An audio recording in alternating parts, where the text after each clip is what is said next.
Playing video games to improve mental health. It's a concept a UC Davis researcher is using to create what he calls digital medicine. Some of those video games will definitely have a positive impact on the brain. The tests are in the early stages, but just wait. Researchers are already seeing positive results on how the brain functions with the use of specialized video games. CBS 13's Drew Balea joining us now with more on how this all works, Drew. Yeah, pretty neat, fascinating stuff here. These video games, they're programmed to look like your typical video game that you'd play at home, but they're specifically designed to help children with developmental issues, people who've suffered traumatic brain injuries, or even help healthy aging seniors. For 15 minutes a day. Up, down, right, or left, or at the diagonals. 4 days a week.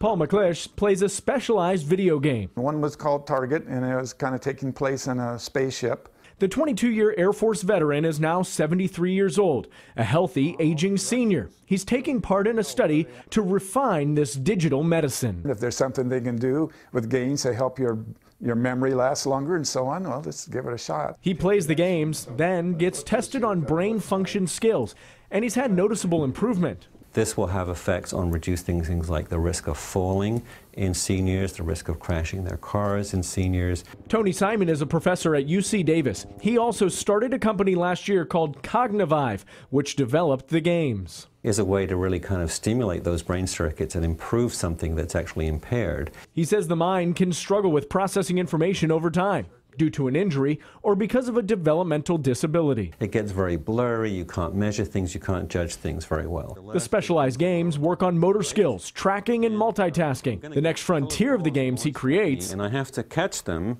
and then I have to throw them in the indicated port. Live in virtual reality. Oops. Yes, here we go. This activity is essentially stimulating your ability to capture information at a wider and wider part of the visual field. It's a future that McClish is helping to create. Who knows what kind of breakthroughs could be possible. Now the next step for Simon is clinical trials. That will be down the road, of course. And if approved, those results are approved by the Food and Drug Administration, then later on doctors would be able to write prescriptions for the game. So instead of taking a pill, you'd be maybe having a heavy dose of video games. Anything that can help, right, as we age. Yeah, need to keep the mind nice and sharp. That's right. Drew, thanks. New tonight.